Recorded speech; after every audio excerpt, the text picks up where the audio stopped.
Jeffrey Epstein की कहानी सिर्फ एक अपराधी की कहानी नहीं है, बल्कि यह दिखाती है कि कैसे पैसा, प्रभाव और शक्तिशाली लोगों से बने रिश्ते वर्षों तक एक बड़े आपराधिक नेटवर्क को छिपाए रख सकते हैं।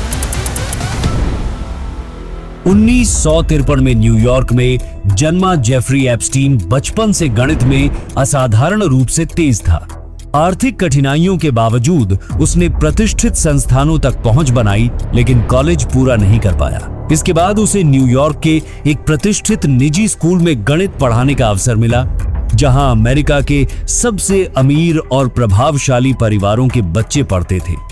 यहीं से उसकी पहुंच हाई प्रोफाइल लोगों तक बनने लगी। कुछ समय बाद नाबालिग छात्राओं के प्रति अनुचित व्यवहार की शिकायतें सामने आईं और उसने स्कूल छोड़ दिया। स्कूल छोड़ने के बाद एप्स्टीन ने वित्तीय क्षेत्र में काम किया, जहां उसने अमीर लोगों की संपत्ति, टैक्स प्लानिंग और ऑफशोर नेटवर्क की गहरी समझ विकसित की। नौकरी छोड़ने के बाद उसने अपना पूरा ध्यान अरबपतियों, उद्योगपतियों, राजनेताओं और प्रभावशाली लोगों से संबंध बनाने पर लगाया। आलीशान जीवन शैली, निजी विमान, पार्टियां और विशेष नेटवर्किंग के माध्यम से उसने खुद को एक अत्यंत प्रभावशाली फाइनेंसर के रूप में स्थापित कर लिया।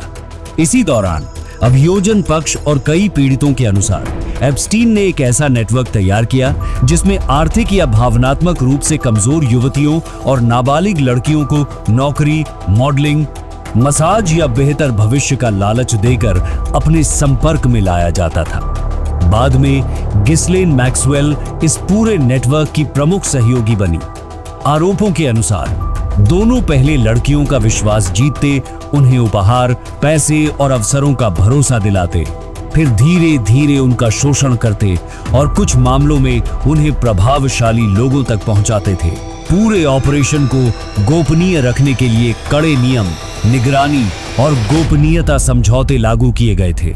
जैसे जैसे शिकायतें बढ़ने लगी, एप्स्टीन ने अमेरिकी वर्जिन आइलैंड्स में एक निजी द्वीप खरीदा, जिसे बाद में उसके नेटवर्क का सबसे चर्चित केंद्र माना गया। कई पीड़ितों और गवाहों ने आरोप लगाया कि इस द्वीप पर आने वाली लड़कियों को पूरी तरह नियंत्रण में रखा जाता था और बाहरी दुनिया से उनका संपर्क सीमित कर दिया जाता था। इसी दौरान प्रभावशाली व्यक्तियों के नाम भी सामने आए।